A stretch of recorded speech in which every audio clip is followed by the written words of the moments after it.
these children. She doesn't like being around them at all. And she actually refused to sit with them for the interview with Deadline, but the director fronted up instead. What an awful fate awaits her in the years to come when she hasn't got any appeal at all and people on the whole are bored to death with her and ridiculous shots on Instagram, and suddenly becomes an irritating irrelevance. And that is really, I think, in her darkest moments, her greatest fear. What happens when the show stops completely because the world is not interested? A woman is holding her baby at a public event. The kind of event where you wait for hours to get close enough to smile at someone famous. She's worked her way to the front. She's excited. Her child is dressed for the occasion. And then Meghan Markle gets close. Watch that baby's face. Not the crowd. Not Meghan. That baby. The child doesn't know what a duchess is. Doesn't know about Netflix. Doesn't know about anniversary photo dumps or Geneva speeches or $64 candles. That child only knows one thing, what they feel in that moment. And what they feel makes them cry. Tom Bower has spent years taking Meghan Markle apart. 2 books, dozens of interviews, more documented research on this woman than almost any journalist alive. And when you put everything he's found next to what children keep doing every time she gets near them, a picture forms. A very specific, very uncomfortable picture. Stay with me. Tom Bower is not a gossip blogger. He is not a royal superfan posting from his bedroom at midnight. He is an investigative author whose career has been built on documented evidence, the kind that holds up. He wrote Revenge and then Betrayal, 2 books that went inside Meghan Markle's world and came back with receipts. His assessment of who she is, stripped of PR management and Instagram curation, is this: she is a publicity junkie. Those are his words, not mine.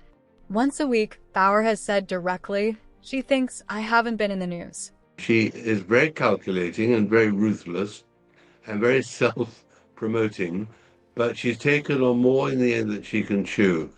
What can I do to get into the news? Use your daughter. Use the jam. Use some photographs. Use your daughter. He's not talking about genuine motherhood. He's talking about calculation. The deliberate deployment of a child as a content asset. Lilibet photographed more than Archie. Bower documented this specifically, because Lilibet photographs better for the brand they're building. A little girl in a pretty dress next to a beautiful mother. The image sells. The child is a prop. Now hold that thought, because it matters enormously for what we're about to look at.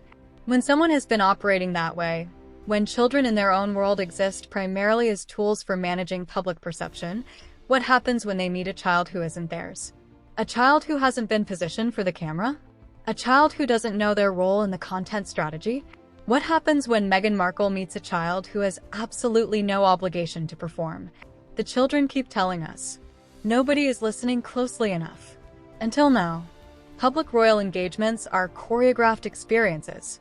Crowds are managed. Positions are planned. The people who get close enough to hand over flowers or take a photograph have usually been standing for hours to earn that moment. They want it to go well. This particular mother wanted it to go well. She was holding her baby, dressed up, happy, ready for a moment this family would probably talk about for years. Meghan comes close. The moment arrives. The baby starts crying. Not a little fussing. Not the mild discomfort of a tired child near a loud crowd. Immediate, sustained crying. The kind that comes from a place deeper than noise or tiredness.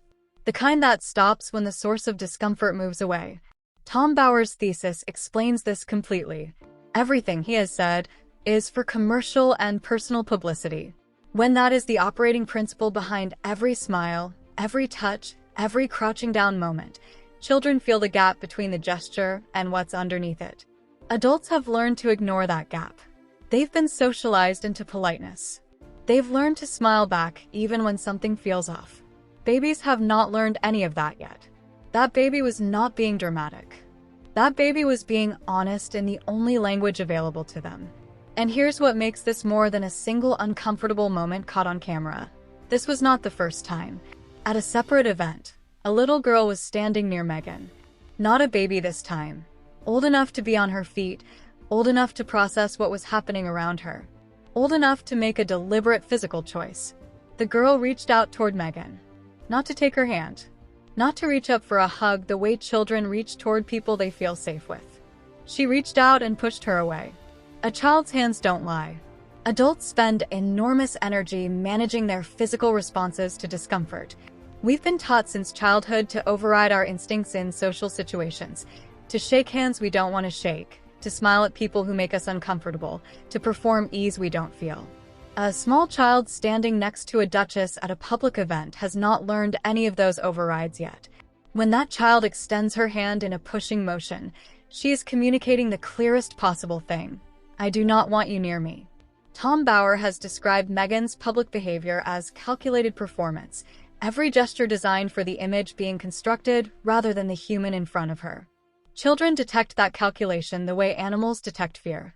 Not consciously, not intellectually, just in their nervous systems, in their gut, in whatever ancient instinct tells every creature when the warmth in front of them is real. This little girl's gut told her something, and she acted on it. But there's a third incident. And this one is different, because it wasn't the child who reacted. This time it was the parent. Meghan reached toward a child to shake hands, a standard moment at these engagements, the kind that happens dozens of times at every public appearance. The child's parent stepped in quickly and stopped it. Think about what that moment required. To interrupt a moment with a duchess at a public event, in front of cameras, surrounded by other people, that parent made a split-second calculation. The social awkwardness of intervening versus whatever they had seen or sensed that made them decide the intervention was worth it. Parents are attuned to their children in ways that override social pressure. When a parent physically steps between their child and another adult, they are responding to something. What they saw in Meghan's approach toward their child, in that fraction of a second, was enough. But the most revealing incident doesn't involve a child's reaction at all. It involves a choice Meghan makes before any child gets close enough to react. Watch Harry at these events. Specifically, watch what he does with his body when a child is near.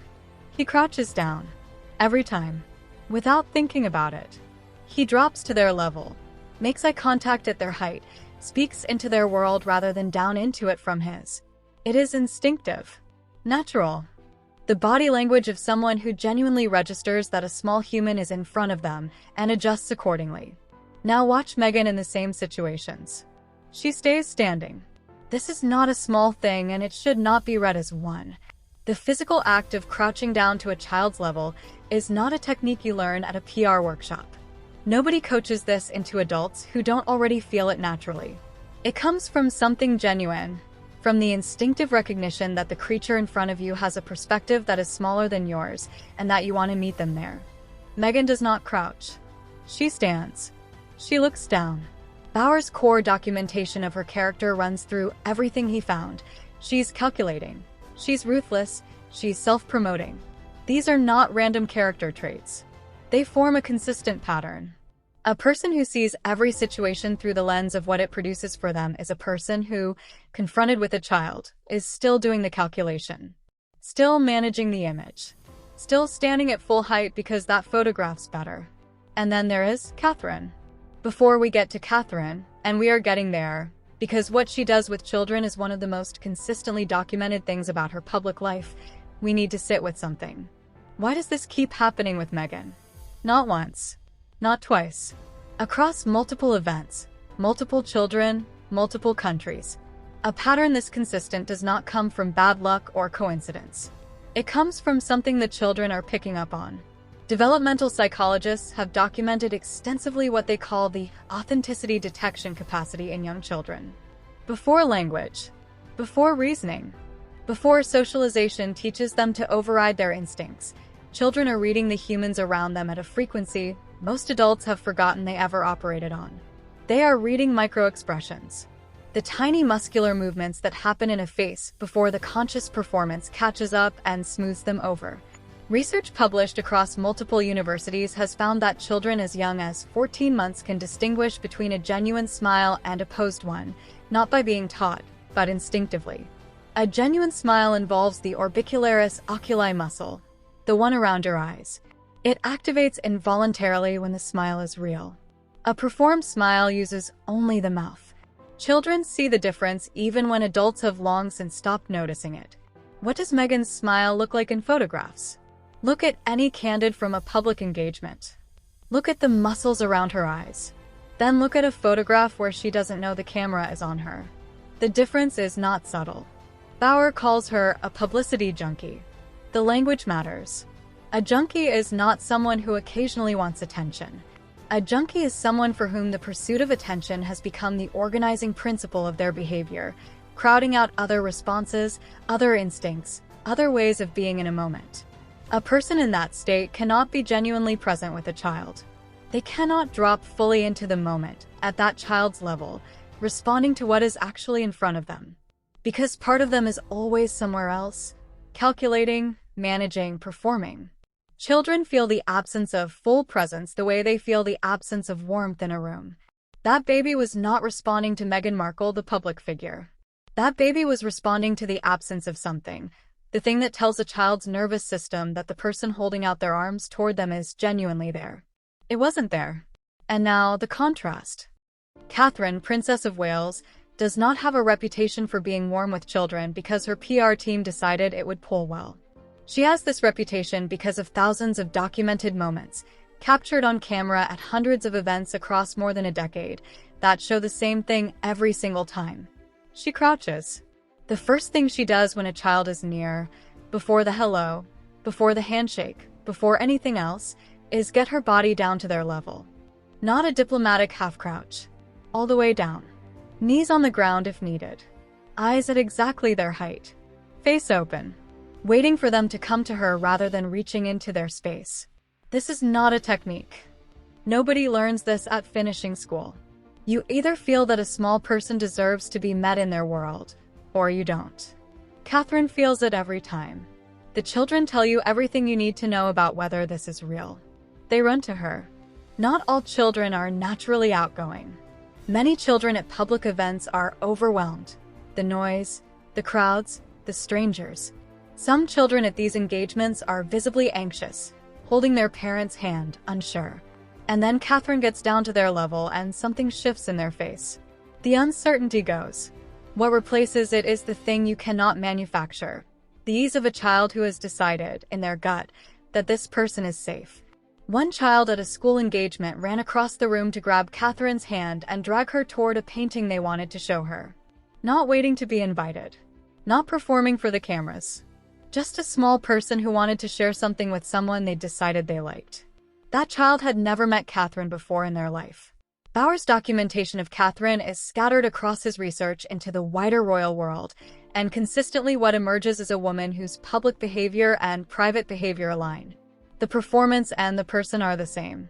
There is no gap between what she shows the cameras and what people who have spent time with her in private report. Children pick that up in seconds. She had cancer. She came back. And the first thing the cameras caught when she returned to public life was exactly this, down on her knees at a child's level, completely present, while that child told her something that made her laugh in a way you cannot fake. Nobody told those children what she had been through. Nobody explained the months of treatment or the uncertainty or what it cost her to walk back out in front of cameras and crowds when her body was still recovering. Those children just knew that the person crouching in front of them was entirely there for them in that moment. That is the opposite of a prop. Tom Bauer said this: if she had just accepted the rules, she would have been a much-loved member of the royal family. He means the institutional rules, the duty requirements. But children operate on a simpler set of rules. Rules that predate institutions. Rules that have nothing to do with titles or protocols. Be present. Be real. See the small person in front of you as a person. The children kept scoring the same verdict. Across years. Across events. Across countries. Two women in similar circumstances, meeting similar children in similar settings, and getting completely different results every time. At some point, the results stopped being a coincidence.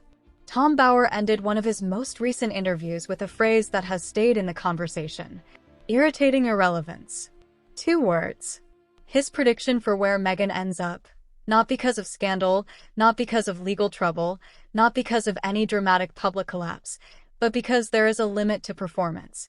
Because stunts only work so many times. Because the well of tricks runs dry. And when it does, he says, what's left is someone the world has simply stopped watching. But here is what the children have been demonstrating, quietly, across every event where this story plays out in real time. The performance already has limits. It has always had limits. The limits are 2 years old and 3 years old and 4. The limits are small humans in good shoes who were brought to meet a duchess and responded not to the title, not to the dress, not to the PR strategy, but to the gap between the gesture and what was underneath it. You can fool cameras. You can fool journalists. You can fool half the internet on any given Tuesday. But you cannot fool a 2-year-old who has never heard your name. That baby did not know anything about Netflix deals or anniversary photo dumps or $64 candles or speeches in front of 11 people in Geneva. That baby only knew what they felt in that moment, from that person, at that distance. And they cried. Catherine gets down on her knees in the dirt at public events to talk to children who will never remember her title, only that someone tall made themselves small so the world would look the right size. Those children run toward her. They drag her by the hand. They laugh with her in the unrehearsed way children only laugh with people they've decided are real. 2 women. The same crowds. The same cameras. The same type of small, honest, unmanageable humans. Completely different results. Every time. Without exception. Tom Bauer says the reckoning is coming. Maybe it already came.